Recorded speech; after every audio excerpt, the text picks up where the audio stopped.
let's have a short break with a musical intermission again from the Papuan youth.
Okay, so I think you've been hearing the phrase Papua Merdeka for a while now. It is basically Malay for Free West Papua, and it has become a rallying call for West Papuans demanding their self-determination. So, all right, before we go to question and answer, we have, of course, Ms. Javiera Rosa to give us her brief response to the discussion. She is a West Papuan human rights defender, and she is with the Coalition of Papuan Women and co-founder of the Make West Papua Safe campaign. So, Rosa, silakan. Thank you, Diwa, for this opportunity, and thank you. I'm very glad to see our two leaders here, Pa Octo and Pa Leo. This is, I think, for the very first time for a long time. After a long time, we have this kind of conversation, and the three of us meet again in the virtual conversation. And I think this is something that I actually really expecting, because the process of discussion among the West Papuan itself is also very important, to also share our thinking and our thoughts about West Papua, but also to share our perspective to more broader audience like what we have today. So thank you for the organizers also to bring this discussion for the broader audience. My reaction will be like a combination of these two things, back to the history, but also the reality of what happened in West Papua right now. So when we look at the history of the occupation of West Papua, we can't separate it from the interest of the European in the past during the era of what do you call it? Exploring the new land to be occupied. So I think all this concept of colonization actually came from that era, and then we all, the indigenous people of West Papua, but also in other part like Indonesia and also in Asia and in the Pacific, we all also part of as a victims of the colonization.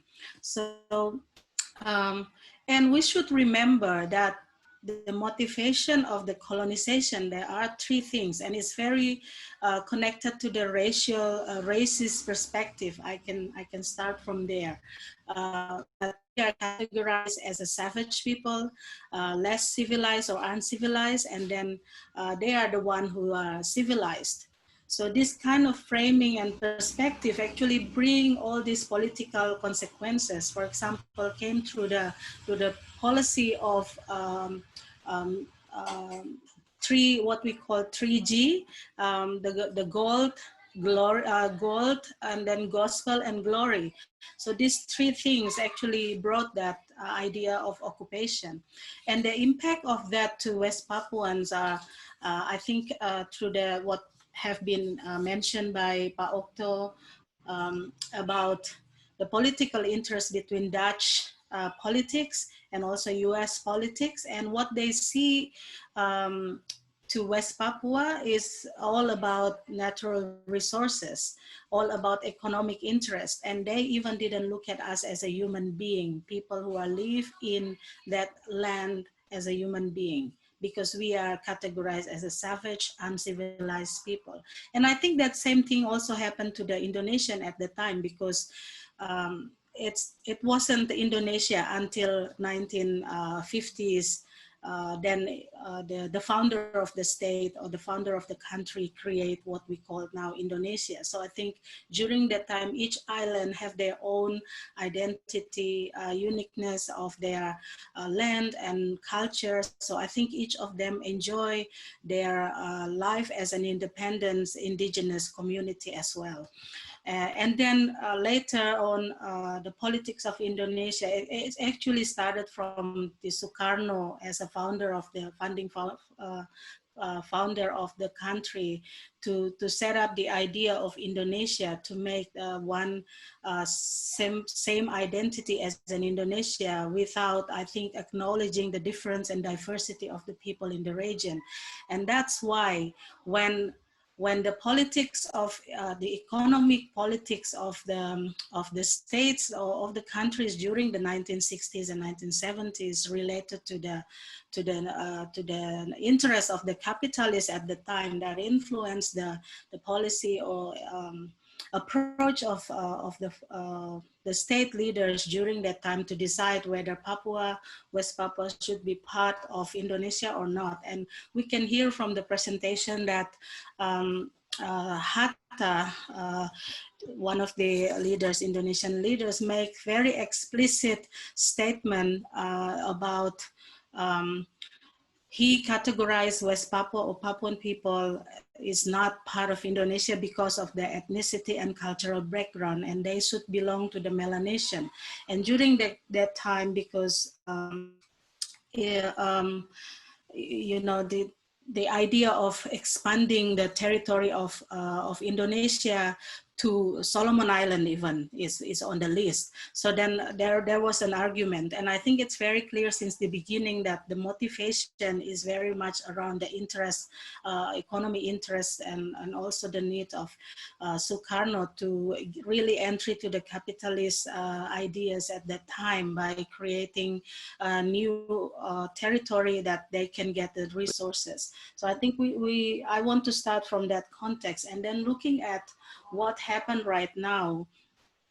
When Paleo mentioned about exploitation of natural resources, and we are one of the world richest natural resources owners in the world, and also rainforest, and one of the like a tropical glaciers in West Papua. But unfortunately, through this all the development approach that developed by Indonesia, since the transmigration until any form of or approach of development project or policies in West Papua, it's really creating marginalization of West Papuan, of the indigenous West Papuan, especially separating the rights of people to access to their natural resources, access to their land, and even practice their culture. So this is a process of eliminating the identity of indigenous people of West Papua.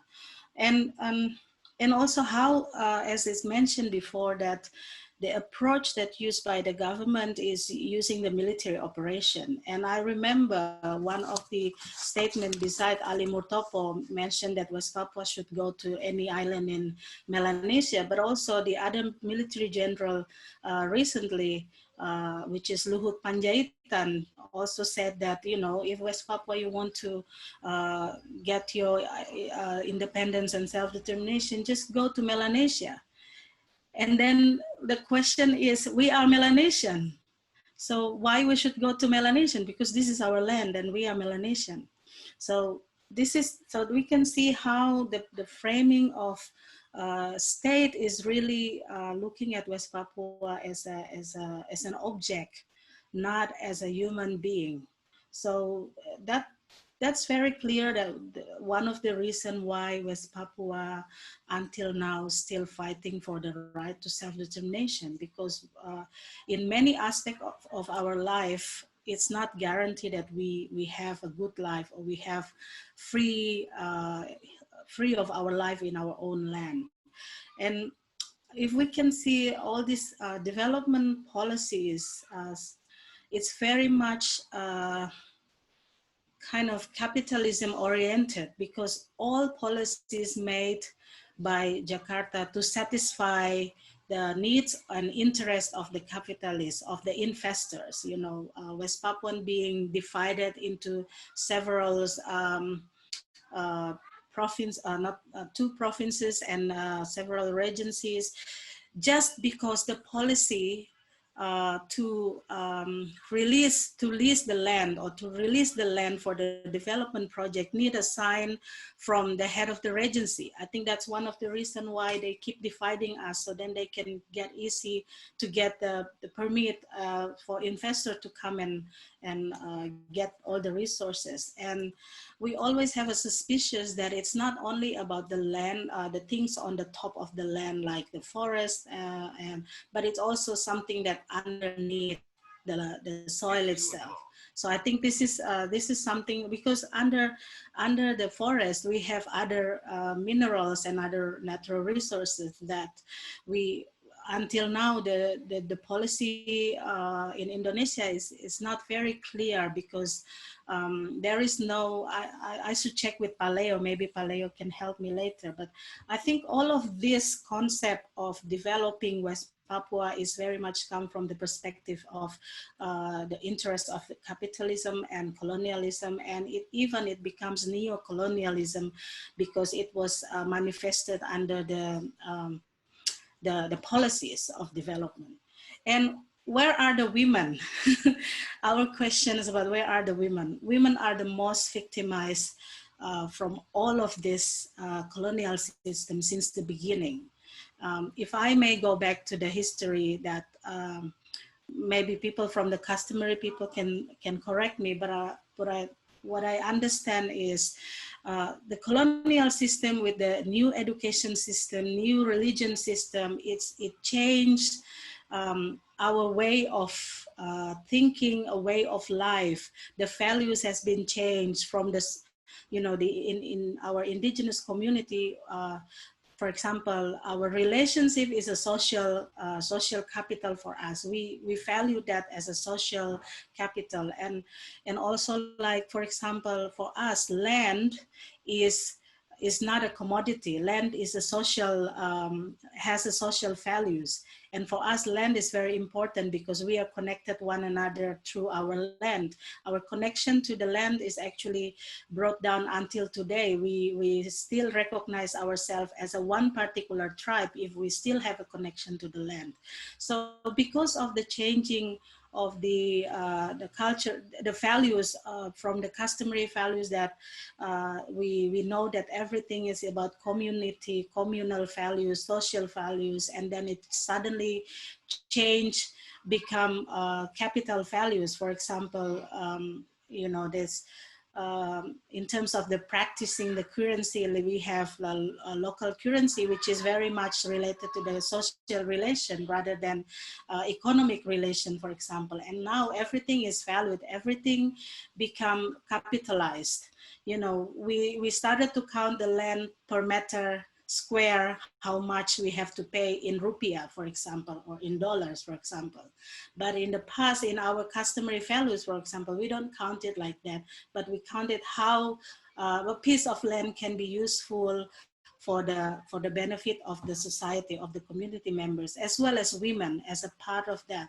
We recognize land as a mother, what it means, because we mother give us the life and land give us what we need for our life. And women are the most key actors in terms of the connection between indigenous people to the land, because women working with the land every day of their life is part of working with the land and produce life. And and also even in a traditional practice, like if we mention about in some traditional practice of when women get the menstruation, it's actually part of the process of connecting to the land. So always have that kind of aspect. So I think, but now with all of these changes and the politics of capitalism get in, and many of the process of leasing the land or selling the land, customary land, never really involve women in the decision making process, because women not become a key values. Maybe it's not because of the customary leaders, they don't understand that, but maybe that's because of the interest of the company. I can get example from my own people in Merauke. I'm from Marine tribe. Um, in our customary system, when we want to talk about land, we have to call all the clan members, and they are not only come from one village. They have to, it need like 6 months to 1 year to gather people, and women usually participate. But because the interest of the company want to get very quick land status, then they have to make it quick. So then they just call some specific people and then make the decision by themselves. So with the new system, it's also changed or eliminating the role of customary leaders to actually practice their custom system. So I think I will leave it there. I think women is the most victimized from all of this with all the military operations, all the development projects. Women are excluded. Women are not part of the main actor. Women try to exist, but always excluded. I think I will leave it there. Thank you, Diva. Thank you, Rosa. You have articulated it perfectly. So we have very limited time now, so we can take 2 or 3 questions for our panelists. Um, we will start with this one question about the resource management. I think I can address this to Pak Leo, as you were the one who have discussed about the wealth of West Papua. How do you envision the resource management in the future of West Papua? Right now, the setup is more of the private corporations that are in control of the lands rather than the indigenous peoples, as you've discussed. So, what alternative are the people of West Papua forwarding in terms of resource management? Thank you very much, Diva. When we're talking about uh, resource management, I think one of the things that we have to understand that, as Octo and Rosa has mentioned, we are now under control of Indonesian systems, and Indonesian systems didn't give us any opportunity uh, by the law or by the recognitions from the government officials.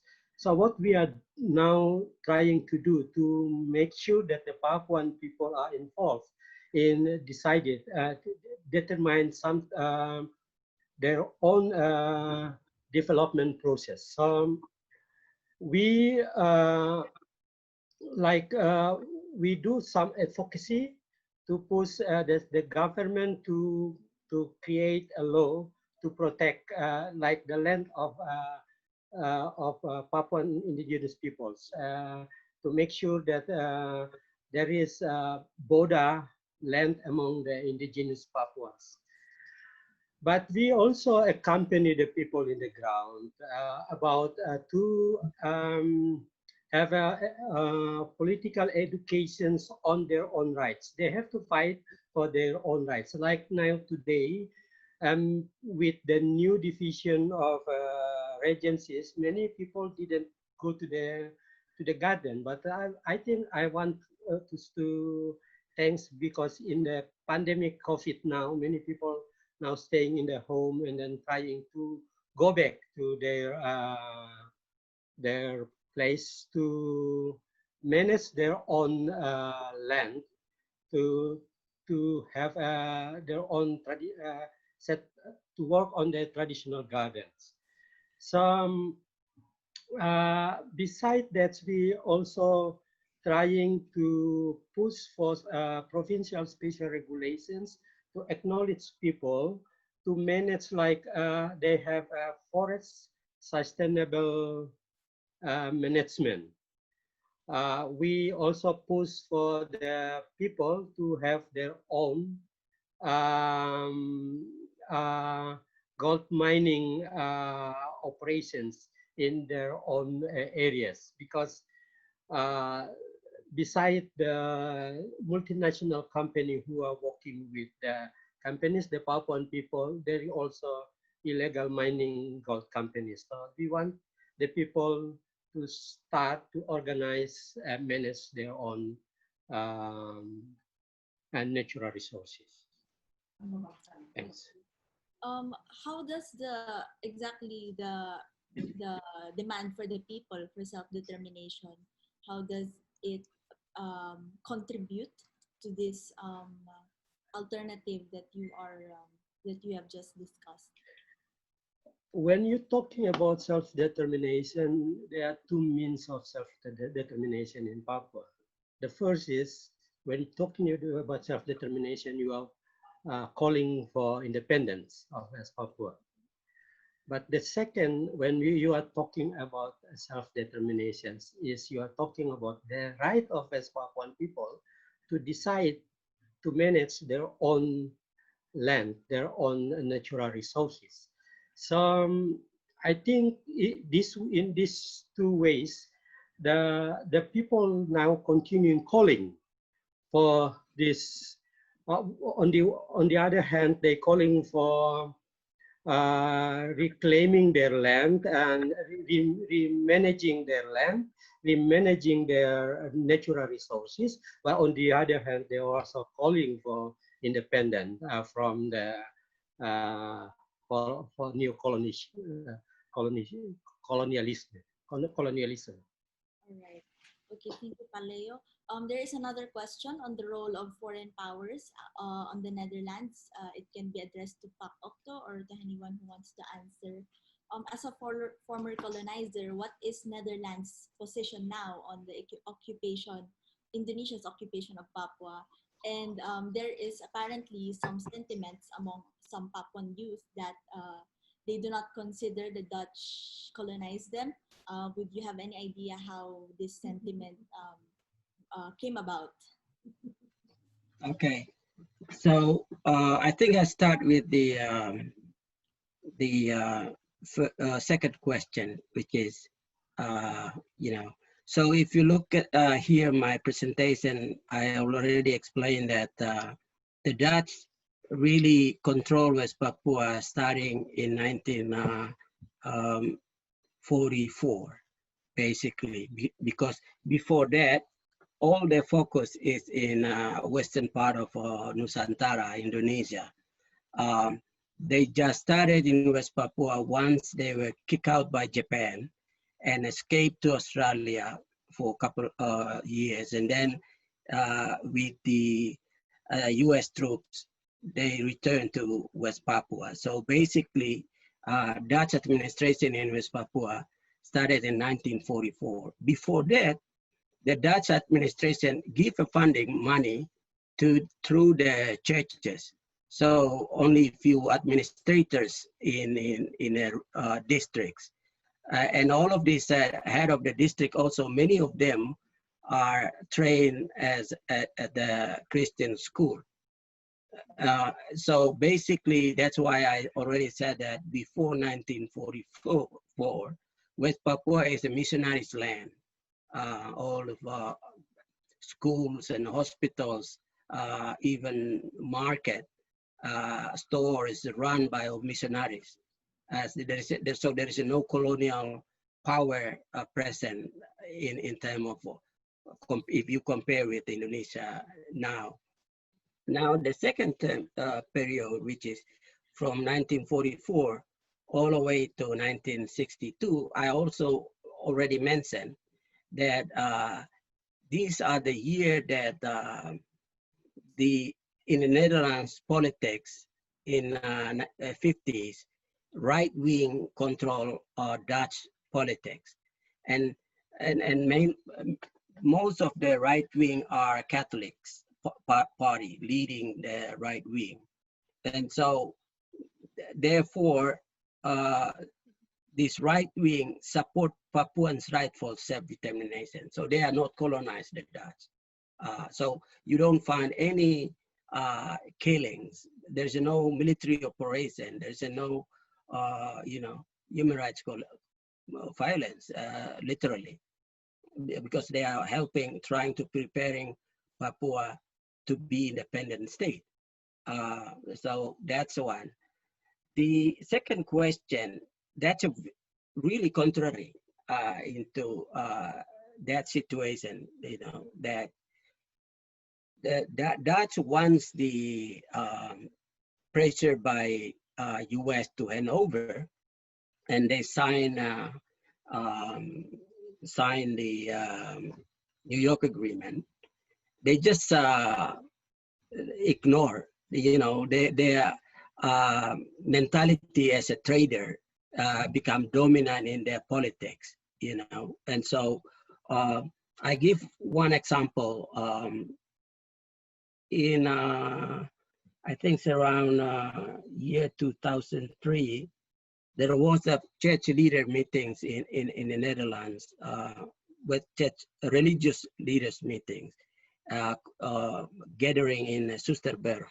And after the meetings, we had an opportunity to lobby foreign affairs, the Dutch foreign affairs in the Hague, led by Bishop Leo. I was part of it. And then Herman South lead another delegation lobby in the European Union.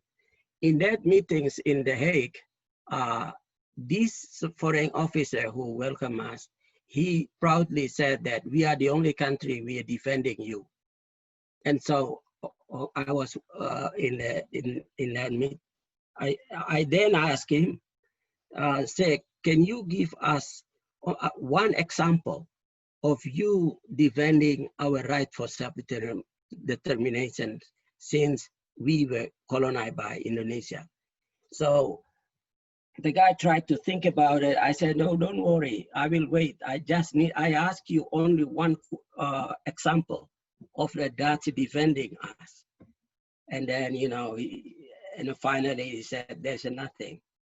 And then I said to him, you never ever, saying that you are defending us, when in reality, is you just ignoring, you just thinking about economic interest. Another example, I gave it to you. A friend of mine who is an ambassador at the UN in New York, from one island country, and he asked you he asked Dutch ambassador at UN, why you guys didn't help West Papua? And then this ambassador take that island ambassador to corner, and he said, if you want to live, good relation with Indonesia, you never ever think to help West Papuans. So basically, there's nothing. The Dutch is ignorant. Yeah. So thank you, Pak Octo. I'm sorry, but we have to close the question and answer part for now. We have taken note of all unanswered questions in Zoom and also in the social media. And It's either we discuss it in the next episode if we think it is more related to the topics there, or we will post it on our social media pages through our trivia posters, which you see every week. So watch out for those. Follow us on our social media pages. So we will proceed now to our closing. I would just like to share a quick recap of everything we have discussed for the past hour. We've learned about West Papua, its position not only in the physical world map, for those who have not heard of West Papua aside from Papua New Guinea, but also its political and economic position in relation to Indonesia and other powerful countries that have taken interest in its natural resources. So in its entire history, we've seen West Papua had never been involved in deciding its fate as a nation, from the Dutch Roundtable to the New York Agreement, even up to the referendum where supposedly it was them who was supposed to vote for it. Or if the Papuans were involved, their voices were brushed aside. Just like what Rosa said, it was based on the framing that Papuans are uncivilized or unable to decide for themselves. So we've seen that foreign powers have clashed with each other over West Papua, who gets to control West Papua, but in the end, they got along well on the concept of it being occupied. Through the years, Indonesia has used development policies and national laws to keep West Papua on a leash. The entry of investments with the promise of employment and schools, hospitals only brought dispossession, disease, and deaths to the people, and it has even worse effects on the women and children of Papua. Of course, the shining example of this is none other than the world's biggest mine owned by the American company Freeport, of example of such encroachment. There are also more aggressive measures that was used by Indonesia, such as the military and police's counter-insurgency operations, especially in the highlands where the active resistance is. Um, the constant use of the law to criminalize Papuan activists who protest against racism and oppression, which is basically their assertion of their Papuan identity. So these policies, regardless if they were subtle or not so subtle attacks, were clearly designed with the intent to subdue the resistance, the people's resistance, and maintain West Papua as Indonesia's exploited territory. One of these development policies that is a hot issue right now in West Papua is the special autonomy law, which is being geared for a second phase next year because it is ending this year. It started in 2001, as Octo has mentioned, and he has already established how the Papuan are already rejecting this because this has not and will not answer the fundamental problem of West Papua. Like Leo said, self-determination is the Papuan people being able to manage their resources in their own lands, but special autonomy, be it in 1969 or the 2001, failed to just implement this self-determination over the resources. If anything, the special autonomy has caused further divide among the Papuan people. It co-opted leaders. It pitted people against each other, not just the migrants and the indigenous peoples, but also the indigenous Papuans among each other. The representation that the special autonomy offers is at best tokenistic. In the end, the decisions on West Papua's politics and economy still lies with Indonesia, particularly the elite of Java. So the special autonomy is Indonesia's way to go around the conversation or to avoid entirely the conversation of self-determination. So this being flashed right now is a call for support from the Papuan People's Petition against the special autonomy. It was formed this month, and what's very notable about this is that the youth organizations are leading this movement. And even in the uprising last year, we witnessed how the youth are the ones actively taking the role of consciously taking the role as inheritors of not only the territory of West Papua, but of its struggle for self-determination.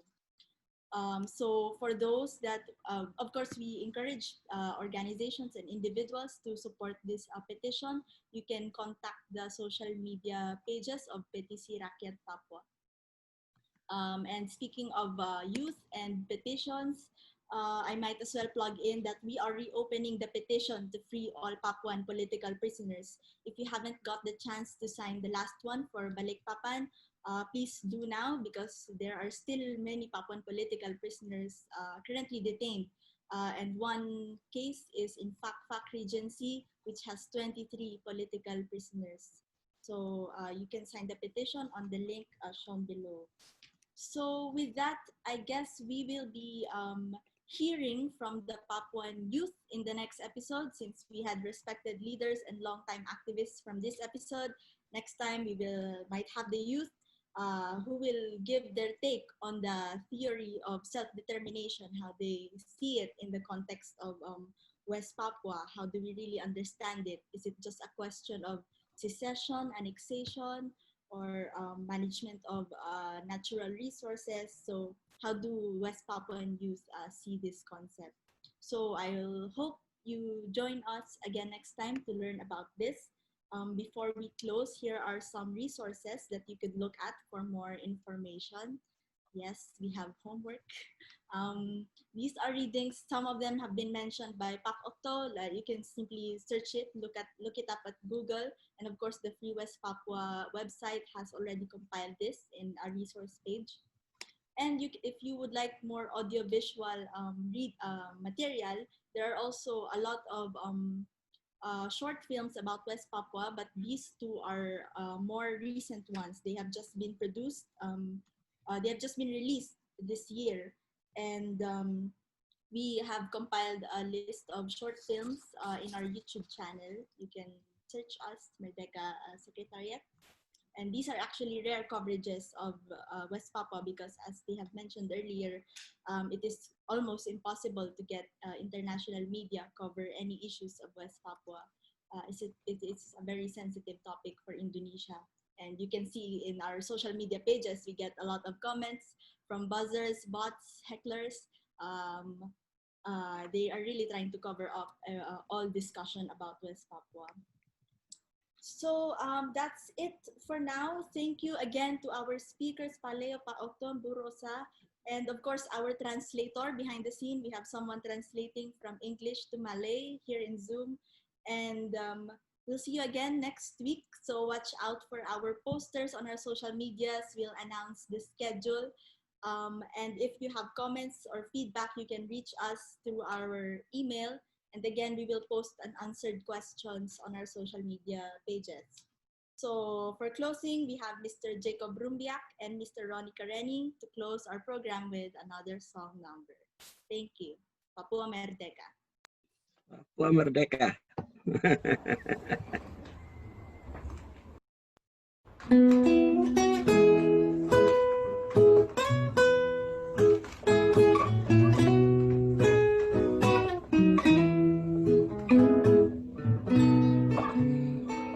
I thought that number one would always be me.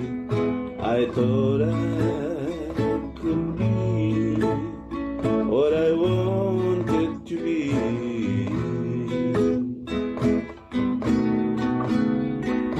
I thought I could belong.